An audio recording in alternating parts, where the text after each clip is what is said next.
Assalamualaikum warahmatullahi wabarakatuh. Pada pertemuan kali ini saya akan membahas materi tentang konstruksi loop. Apa itu konstruksi loop? Konstruksi loop adalah konstruksi yang digunakan untuk mengakomodasi pengulangan proses. Konstruksi loop diperlukan untuk lebih mengefisienkan penulisan kode program, sehingga tidak perlu dilakukan pengulangan penulisan kode untuk mempresentasikan suatu proses yang berulang. Nah, contoh untuk konstruksi loop ada while, for, atau do while. Nah, jadi nanti kalau semisal kita membuat list, contohnya ya, kita membuat list daftar nama, biar supaya nomor itu bisa otomatis 1 sampai terakhir, itu kita tidak perlu menuliskan 1 sampai yang terakhir. Kalau semisal terakhirnya 100, kita nggak perlu menuliskan 1 sampai 100, tapi kita hanya memanfaatkan 3 sintak ini, bisa menggunakan while, for, atau do while. Nah, ada perbedaan di 3 konstruksi loop ini. Perbedaannya nanti akan saya bahas di slide selanjutnya. Pada intinya di 3 ini ada perbedaan. Selanjutnya, konstruksi while adalah konstruksi loop yang jumlah perulangannya tergantung pada suatu kondisi logika tertentu. Contohnya, while. Nah, ini ada ekspresinya. Kalau misal ketemu apa, atau semisal jumlahnya sudah mencapai berapa, itu akan diakhiri, semisal seperti itu. Itu kita bisa menggunakan while. Artinya di sini bisa terhitung ya, kita bisa terhitung. Atau selanjutnya ini adalah contohnya. Ini ada public class, contoh ya, contoh 9_1 public static void main. Nah, main ini artinya adalah otaknya. int num1 sama dengan 0, int integer num2 sama dengan 23, int integer num3 itu penjumlahan dari num1 dan num2. Lalu dilakukan perulangan dengan menggunakan while. Dengan menggunakan while dengan kondisi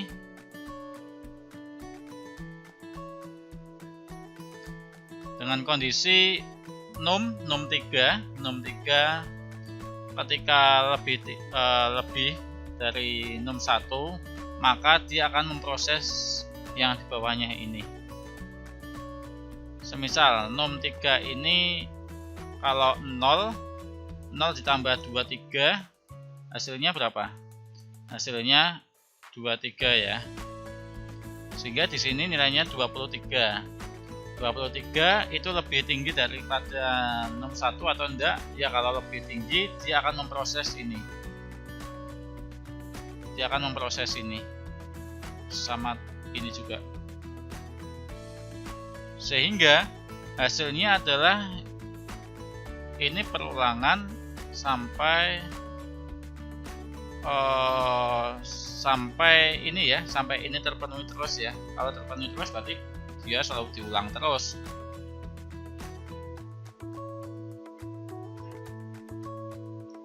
Itu. Lalu selanjutnya ini adalah tabel perkembangan nilai variabel konstruksi while ya. Ini loop loopingnya ya. Dia kalau loop dia indeks mainnya, indeksnya itu dimulai dari 0 num1 ya, num1, ini num2, ini num3. Ini loopingnya tadi. Yang pertama seperti ini, kondisinya adalah num3 itu lebih tinggi daripada num1, betul ya, sehingga dia di sini dicetak yang tadinya, yang ini ya, yang ini dia akan dicetak, akan diproses. Selanjutnya perulangan yang selanjutnya, indeks yang ke-1, indeks 1 numnya jadinya num 1 jadi 2 karena num 1 itu dia penjumlahan dari num 1 ditambah 2. Yang sebelumnya 0 ditambah 2 jadi 2. Lalu yang di num 2 itu penjumlahan, num 2 itu pengurangan 3. Sehingga di sini dari 23 menjadi 20. Lalu yang num 3 itu num 1 ditambah num 2. Num 1 tadi nilainya 2, num 2 nilainya 20. Kalau dijumlahkan menjadi 22. Lalu masuk ke kondisi while-nya. Apakah num 3 itu lebih tinggi daripada num 1? Jika lebih tinggi, ya dia nanti akan mencetak true. Begitupun seterusnya sampai ke contoh yang indeks 8. Ini langsung saya loncati sampai indeks 8. Yang indeks 8 num 1-nya bernilai 18, num 2-nya min 1, num 3-nya 17. Kondisinya adalah num 3, apakah num 3 itu lebih tinggi daripada num 1? Tidak ya. Sehingga di sini jawabannya false. Ketika kita sudah menemukan jawaban yang tidak sesuai dengan kondisi, itu nanti loopingnya akan berhenti. Sehingga di sini sudah berhenti, tidak menghasilkan apa-apa lagi. Seperti itu. Selanjutnya ini ya, penggunaan while true. Ini nilainya true ya. Jika kode blok tidak mengandung pemeriksaan kondisi untuk mengakhiri loop, maka loop akan terus dijalankan. Betul. Dan tadi ya contohnya, kalau misal dia jawabannya true terus sesuai dengan kondisi loopingan terus, ya dia tetap dijalankan. Tapi kalau misal dia tidak sesuai dengan kondisi, dia akan berhenti.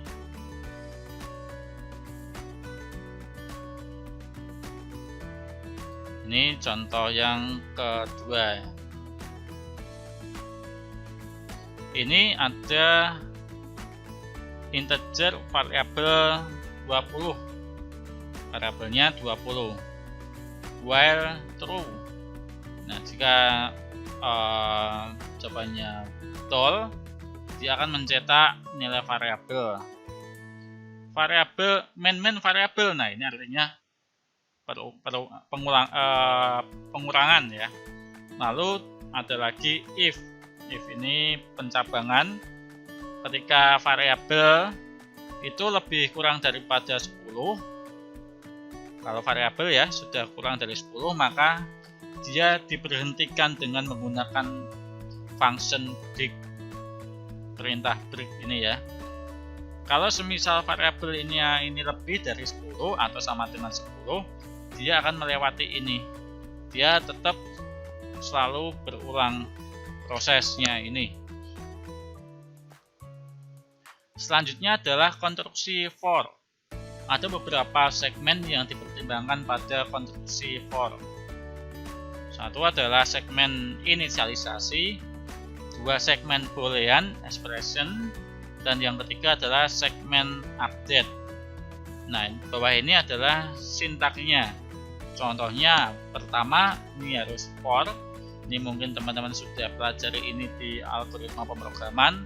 Ada for, lalu ada inisialisasi variabel. Contohnya adalah var a atau yang lainnya. Lalu yang kedua ini adalah boolean expression.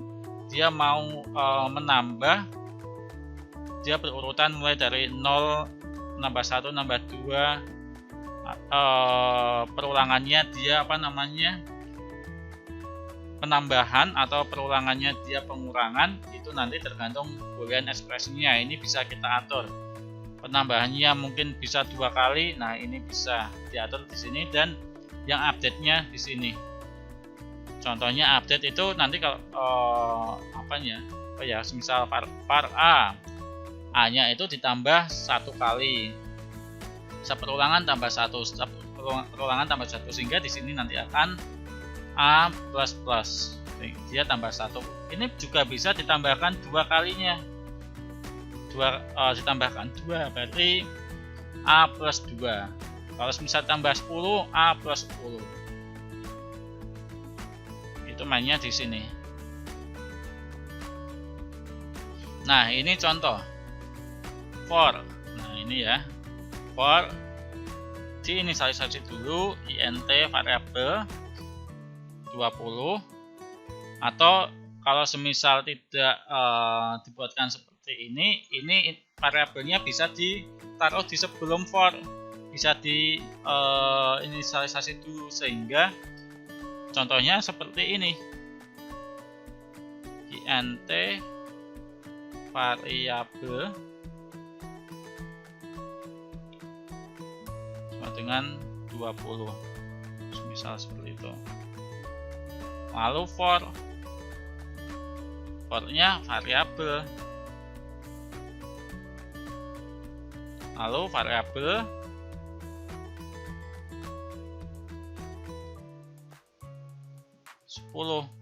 dan seterusnya, sehingga di sini tidak perlu lagi menuliskan int variabel karena inisialisasinya sudah dilakukan di sebelumnya. Itu ya. Lalu dari ini ya variabel 20, variabel 20 dia lebih atau sama dengan 10. Kalau dia lebih sama dengan 10, dia selalu diulang-ulang ya. Lalu variabel itu dikurangi 1 kali terus, sehingga dari sini itu kalau tabel hasilnya seperti ini. Pertama, indeks ke 0, variabelnya 20. Yang pertama ya, apakah variabel ini itu lebih tinggi daripada 10? Jika dia memenuhi syarat, maka di sini tercetak true. Kalau true, sehingga dia mengulangi prosesnya lagi 1, sehingga dia akan diteruskan 1, sehingga dia akan ke indeks 1.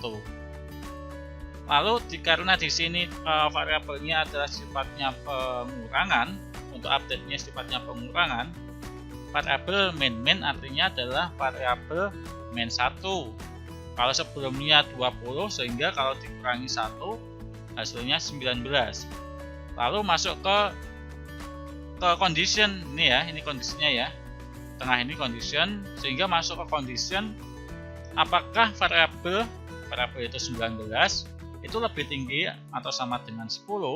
Jika ya, dia masuk ke dia akan diteruskan proses selanjutnya. Begitupun juga seterusnya, saya persingkat sampai ke indeks ke 11.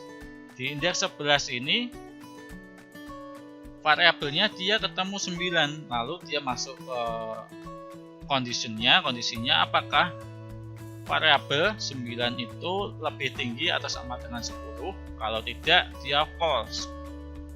Nah, karena di sini sudah tidak terpenuhi kondisinya, sehingga pengulangan diberhentikan, sudah selesai. Sehingga nanti yang tercetak adalah ini, nilai variabel ini ya, nilai variabel ini yang tercetak nantinya.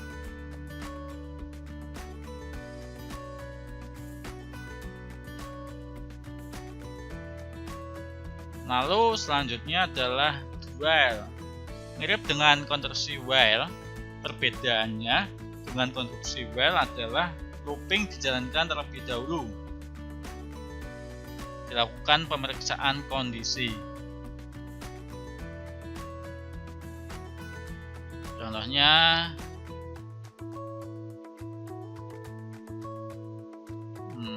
ini enggak, salah ini seriesnya nggak masuk ke sini. Ini hanya menjelaskan for ya, tapi sebetulnya adalah yang ini, dual. While sebentar. Looping jajan terlebih dahulu. Dilakukan pemeriksaan kondisi. Oh ini ya. Ini sorry saya hapus. For dia fornya apa ya? Ini tergantung sesuai dengan kebutuhan. Lalu di ini dicetak nilai variabelnya dikurangi 1. Lalu di sini ada kondisi if variabel kurang dari 10 maka dia break. Itu ya.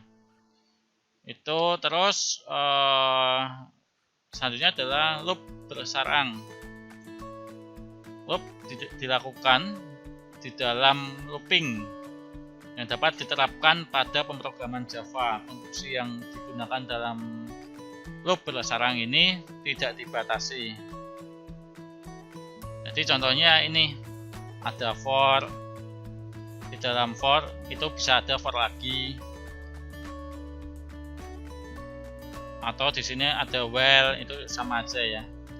Itu contohnya nanti kalau semisal teman-teman belajar yang ini ya, kalau semisal mau cetak bintang-bintang bintang 5 sebanyak 5 baris.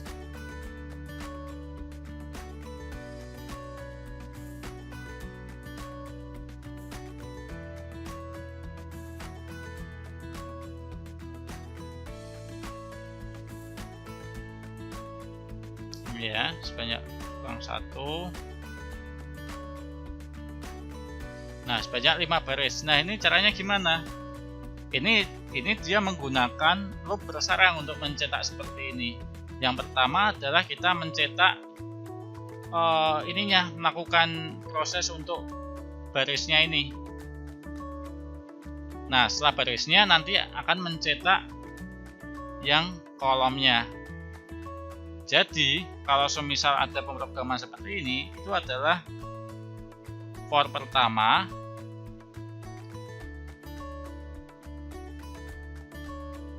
Ini ya, for pertama. Di dalam for pertama itu nanti ada for lagi. For kedua.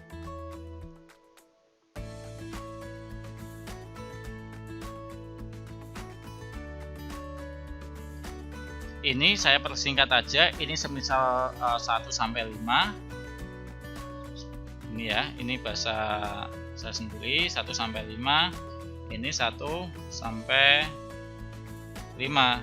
Ini saya seperti ini biar supaya teman-teman paham aja. Jadi untuk yang baris pertama, dia pengulangan pertama, baris pertama dia akan melakukan for lagi. Nah, ini nanti di sini sysout. Ini ya, saya persingkat, sysout-nya nanti bintang ya. Dia keluarnya bintang. Sehingga nanti di baris pertama dia akan mencetak sebanyak 5 kali. Oke, ini sudah terpenuhi. Kalau sudah terpenuhi, nanti di sini dia akan melakukan pengulangan lagi. Jadi ini baris kedua, 2 dia masuk ke sini lagi. Di sini diselesaikan dulu, dia mencetak bintang sebanyak 5 kali.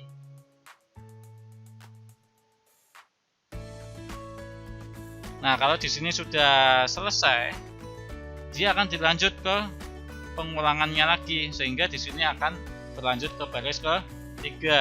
Baris 3 dia akan mencetak bintangnya sebanyak 5 kali. Karena di sini pengulangannya sebanyak 5 kali. Selanjutnya, ini ketika ini sudah selesai, ini berlanjut di baris selanjutnya, dan ini mencetak sebanyak 5 kali, sehingga dia akan hasilnya mencetak bintang sebanyak 5 kali, dan seterusnya sampai 5 baris ya, karena di atas ini dia sampai ke 5 baris. Jadi seperti itu.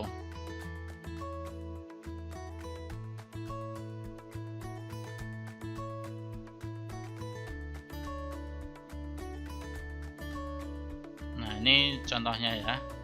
Ini kalau menggunakan for while dari ini, ini ada add, dia keluarnya nanti seperti ini. Ini kalau saya menggunakan for, dalamnya ada for lagi, keluarnya juga sama. Kalau ini saya cetaknya add, juga nanti di sini keluarnya add, gitu. Nah, perbedaannya ini resumenya, rangkumannya dari konstruksi while, dual sama for adalah kalau while lebih tepat digunakan untuk membuat iterasi dengan jumlah iterasi yang tidak pasti, dan untuk jumlah iterasi dari 0 sampai beberapa kali. Kalau dual lebih tepat digunakan untuk membuat iterasi dengan jumlah iterasi yang tidak pasti, dan untuk jumlah iterasi dari 1 sampai beberapa kali. Tapi kalau for itu lebih tepatnya digunakan untuk membuat iterasi dengan jumlah iterasi yang pasti. Contohnya saya mau mengulangi numbering 1 sampai 1000. Nah, itu pasti 1000. Nah, itu lebih tepatnya menggunakan for. Tapi kalau semisal saya mau ambil data di BPS, semisal di BPS itu saya tidak tahu jumlahnya berapa, itu di BPS datanya jumlahnya berapa, sehingga saya tidak disarankan untuk menggunakan for. Walaupun bisa ya kita menggunakan for dengan cara menghitung dulu totalnya berapa, sehingga nanti totalnya bisa dimasukkan ke for, tapi ini akan menambah proses, jadi tidak bagus ya kalau di pemrograman. Dia bagusnya menggunakan while atau while. Baik, itu yang bisa saya sampaikan. Kurang lebihnya saya mohon maaf. Terima kasih. Wassalamualaikum warahmatullahi wabarakatuh.